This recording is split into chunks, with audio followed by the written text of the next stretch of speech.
So we have a serious showdown to discuss today, guys. Senator Orji Kalu is in the hot seat after claiming that over 30,000 Igbos have died due to the agitation in the southeast. Ipobs Emma Powerful issued a fiery ultimatum: name the dead or apologize. They even accused Kalu of sponsoring the violent autopilot group. In this clip, Dr. Ruben Abati grills Kalu on Arise News. Kalu calls the reaction childish, denies knowing what autopilot is, and insists the Southeast is destroying itself. Is he speaking the hard truth, or is he playing politics? Sit back and take a watch. Now to our first story of the day. In the wake of the recent imprisonment of Mazi Nnamdi Kanu, the leader of the proscribed indigenous people of Biafra, IPOB, Abia State Senator Orji Kalu appealed to Ndigbo to demonstrate a greater sense of maturity than what others are giving them credit for, eschew violence in any form or substance, and resist every inevitable attempt at being provoked. In like manner, Senator Kalu, who represents Abia North in the National Assembly, has been more than ready to offer his thoughts on a range of other issues of national substance, and has been one of the most consistent supporters of President Bola Ahmed Tinubu's handling of Nigeria's affairs. Senator Orji Kalu joins me now on This Day Live on Sunday for a quick chat on the state of the Nigerian nation. Thank you very much for joining us, Senator Orji Kalu. You're welcome to This Day Live, the Sunday talk show. Thank you, Dr. Akpati. Well, Senator, a few days ago, or let me say more than a week ago, you were quoted as saying, look, IPOB, ESN, have both been responsible for the killing of over 30,000 persons in the Southeast, disrupting the people's livelihood, and that people should just moderate their anger or their, reactions to the life sentence passed on Mazi Nnamdi Kalu by the Abuja Federal High Court. And now, IPOB, speaking through Comrade Emma Powerful, issued a statement, I think in the last 24 hours, saying that, one, you will have to name those 30,000 persons that were killed and who killed them, because IPOB is not a violent group. IPOB has not killed anybody. And that, in fact, you are one of the sponsors of violence in the Southeast, a Biafra group and another group. And that when you were governor, in fact, you encouraged criminal elements along the Aba-Port Harcourt highway. And so you have no moral right. And I'm waiting for you to either name who killed who, or you retract your statement, or you apologize. Which of these options do you want to take? Because Emma Powerful makes it look like it's an ultimatum.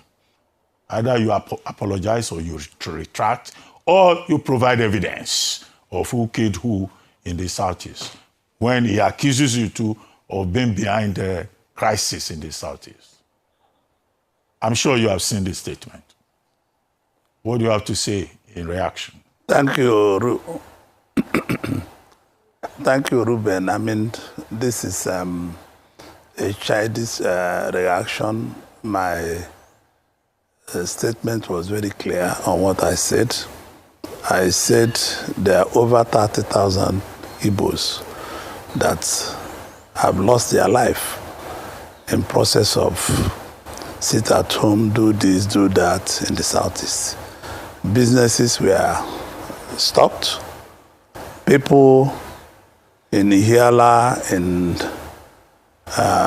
along those areas, and people in Olo and part of all the Southeast cannot go to their homes. And that is, I'm a commercial man, I'm an entrepreneur. I don't want, if any man powerful is talking to you and issue statement, you should come on the television the way I have come to address you, that is a man powerful with clear identity of who he is. So these Igbos should not be taken for a ride or for granted. I sympathize solely with the families of Nnamdi Kanu and on what has happened to them. And I want the federal government and everybody to think on how they can resolve the matter. But also federal government and everybody should think on what happened to people that lost their businesses, people that lost their life, people that are brothers and sisters that have been killed, and all the rest of them is a statement of fact. I don't talk anyhow. When I was governor, Abia State was the safest state in that park. There was nothing like armed robbery. There was nothing like all this is happening today, because the place was properly policed. And what we did as government was very open. We did with the SSS, we did with the police, we did with all apparatus of the federal government. No. I established the Bakassi, yes, and the Bakassi was not for boyfriend or for girlfriend. It was purely to police and keep our place safe. And that was what I did. And I have no regret in doing it. If you give me opportunity again, I will be able to keep the place safe again. Dr. Kwati. Okay, but one of the claims is that you are one of the sponsors of a group called Autopilot and also Biafra Restoration Group. And yet here you are saying this. I don't know anything. I've never had this name. I've never had any name like this, and I cannot sponsor anything. I was governor. I established the Bakassi, and the Bakassi was in charge. I think these kids should take Nigeria serious and take Igbo people serious. They should stop doing these things they are doing. We should be tired of this fashion. We should think on how to move forward, how to use political solution to sort out the Igbos in what we belong to today in Nigeria. Nobody takes the Igbos serious when it comes to this kind of things. These guys should stop this old-fashioned way of doing these things. I think they should now find a way on how they can put back Igbo in the map of Nigeria. Please, this is what I think. I don't want to, Dr. Kwati, to waste my time in answering frivolous questions with you. I thought you have invited me to your program to discuss things that are very visible, not that no history in the world have me as a leader of any other thing than being governor of Abia State. Okay. If a more powerful is alive, he should come unto me with you in a program and tell me where I establish Autopilot. What is called Autopilot? I don't understand. I've never had that name before. That you are saying it today. And I want these boys to take serious their words and know that Igbo people have suffered a lot on what they are doing in Igbo land. It is not acceptable at all to anybody. Okay. Because this is old fashion of doing things. They think on how to make peace. They think on how to bring out the Mazen Landeka. They should think about tomorrow and think about people that lost their lives and families that they lost their lives. Those families are not happy, but they don't want to talk. Okay, so they should think about these things. It's more important than any other thing. Okay, Senator. I want you next time you will invite me, bring that Emma Powerful, whatever he calls his name, let him sit line on line and explain to Nigerians what he meant by what he's saying, please. Okay, Senator, okay. Let's look at the ideological underpinning of the protest, the struggle, and all of that. They are saying that they want the restoration of Biafra. They are saying that Nigeria is not offering Indigo what the people of the East deserve, and that it is better to separate from Nigeria. It wasn't this the same struggle about the Civil War, you know, what General Odumegu Ojukwu fought for, the likes of General Effiong fought for, Christopher Okigbo, and many other Igbo people. So perhaps they think that you are less Igbo than they are. That's why you are criticizing them. No. Dr. Akpati, I'm well-blooded Igbo. I was with Ojukwu in the late days of his life. And Mrs. Bianca Ojukwu can testify to this, that I've always been coming to the general, and the general was coming to Igbere in my village to stay 2-3 days, some weekends and all the rest of them. And Ojukwu told me that the first one was necessary, that the second one is no longer necessary. And even if these boys want Biafra, who are you going to rule when you kill all the Igbos? When you stop all Igbos of doing business? When on Mondays, if you see people going out for business, you start pursuing them and killing them? I mean, it is not rational. It is not just nice. I thought with what happened to Mazinda and Kalu, what these boys should come together in a table and say, how do we get peace to resolve this matter politically, and not still talking tough as they are trying to behave. And it's not rational at all for any right-thinking Igbo people who have lost family, who have lost businesses, who do not identify in anything Uli, Ihiala, all those areas. Nobody goes there. And part of Olo, where the governor of Imo State comes from, nobody goes there. So, and part of Southeast. So I think even if they want Biafra, they should drop their arms and go with their flags and demand for what they want and negotiate for it. Talk for a referendum and all the rest of it. That is really what they want. Me, I want to be in Nigeria where justice and equity prevails.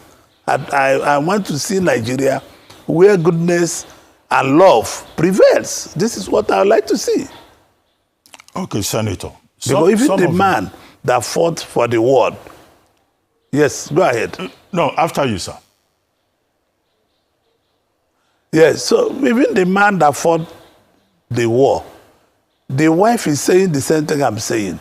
The Minister Bianca Ojukwu knows the thought of the husband. And nobody will believe on destruction of Igbo land. Enough is enough. Let us stop destroying ourselves. Let us stop destroying our properties. Let us stop destroying what we have. Look at, there's no more commerce in the entire Igbo land. How are we going to live? Things are difficult. Things are very bad for people living there. So how are we going to live? Okay. These are the issues. Okay, Senator. I feel so sad that these boys at this time is still talking about this kind of behavior. I mean, I think there should be a change people to talk how we can negotiate with federal government to peaceful resolution of these issues. Okay, Senator, one more issue for you to clarify before I move into issues of security, relationship with Cameroon and ambassadorial list and all of that. Is this.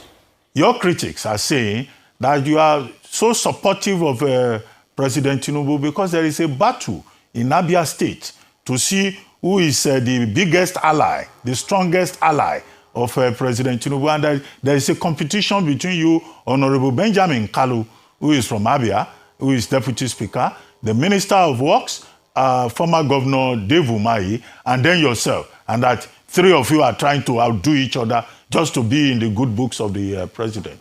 Are you hustling, competing with these other two named personalities? No. Even this day before yesterday, I texted with Governor Umahi, and even yesterday I spoke to Ben Kalu. There's nothing like that. There's no hustling for what? I'm a senator, and I don't even come from the same state with David Umahi. David Umahi is clearly my friend, and we have been friends in the business world before we came into politics. And I don't see anything that Ben Kalu, you are saying. Ben Kalu is like my younger brother. I put him in business. I put him in politics. So there's no competition whatsoever. There's no competition whatsoever. Nobody is competing with anybody, to the best of my opinion. And there's no Igbo man or any other person that we are competing with the names you call. We are friends. Even last week, I can tell you that there are some Christmas items that Dave Umahi sent his chief of staff to bring to me. And that is the truth. So I don't know why you want to cause trouble, Professor Akpati. Okay, let us unpack what we've just watched, because there is a lot of heavy lifting in that interview. First off, did you see how Dr. Abati came with receipts? He literally read the charge sheet from Emma Powerful. The court accusation was specific. Ipobs claimed they are peaceful and that Senator Kalu is actually the one behind a group called Autopilot and another called the Biafra Restoration Group. They allege that he fomented violence even back when he was governor to justify security spending. Now, look at Kalu's body language and response. He didn't stutter. He dismissed the ultimatum immediately, calling it childish reaction. Here is the interesting part. Kalu clarified his 30,000 death statement. He wasn't just talking about people physically shot. He expanded the definition of death to include economic death. He mentioned people in Ihiala, Olu, and along the expressways who can't go home, businesses that have collapsed, and the Monday sit-at-home that has crippled commerce. He's arguing that stripping a man of his livelihood is as good as killing him. Then we have the denial. When Abati pressed him on Autopilot Group, Kalu flat out claimed, "I have never had this name." He says he's an entrepreneur and a former governor who made Abia the safest state, defending his creation of the Bakassi Boys as a legitimate security outfit, not a tool for crime. And finally, the political angle. There's a rumor in town that Southeast politicians, specifically Kalu, Dave Umahi, Minister of Works, and Benjamin Kalu, Deputy Speaker, are in a loyalty contest to see who President Tinubu loves the most. Kalu laughed this off. He reminded everyone that he put Ben Kalu in politics and has been friends with Umahi for decades. He's trying to paint a picture of unity among the leaders, even if the streets are in chaos. So, simply put, Ipobs say you are the problem, and Kalu say no, your strategy is the problem, and you are destroying our land. Now, let's get into my critical take on this, because there are layers here that we need to expose. I find it very hard to believe that a serving senator, a former governor, and a major political stakeholder in the Southeast has never heard the term autopilot. That term has been all over social media and security reports regarding the factionalization of the agitation. By saying he doesn't know them, Kalu is likely using a political tactic, deniability. He refuses to legitimize them by even acknowledging their existence on national TV. It is a power move. But does it solve the problem? Ignoring a faction that has guns doesn't make them go away. Notice how quickly Senator Kalu referenced the late Dean Jukwemeka Odumedu Ojukwu. He claims he was close to the general and that Ojukwu told him that second war is not necessary. This is Kalu trying to secure his Igbo credential. He knows that in the eye of the agitators, he is seen as part of the Nigerian establishment. By invoking Ojukwu, he is trying to say, "I am more pro-Igbo than you kids with guns." It is a smart appeal to history, but the younger generation on the streets of the Southeast doesn't seem to care about who knew Ojukwu. They care about current marginalization. Whether I like Orji or hate him, his point about economy is valid. The Southeast was built on commerce. If people cannot travel to Onitsha, Aba or Nnewi freely, the region is bleeding. Kalu is taking a risk by speaking this bluntly because it puts a target on his back. But someone has to say it. The strategy of burning down your own home to annoy your enemy is, as he puts it, old-fashioned. The fact that Kalu, Umahi, and others are viewed as competing for Abuja's favor rather than uniting to solve the insecurity in the Southeast is the real tragedy. Kalu dismissed the rivalry, but the perception remains until the Southeast political elite can sit at a table, as Kalu suggested, and present a unified front to the federal government and the agitators. This chaos will continue. Kalu is calling for a political solution, but a political solution requires trust. Right now, there is zero trust between the streets and the elite. So Kalu is bold for going on air to say this. He refused to be intimidated by the threat. However, calling the agitators kid and dismissing their anger might just pour more fuel on the fire. We need dialogue, not them calling. That is it for today's analysis on Oba's trending gist. What do you think? Is Senator Kalu right that the agitation has become self-destructive, or does he have questions to answer regarding the autopilot accusations? Drop your comments below. I want to read your thoughts. Don't forget to like, share, and hit that subscribe button so don't miss the next episode.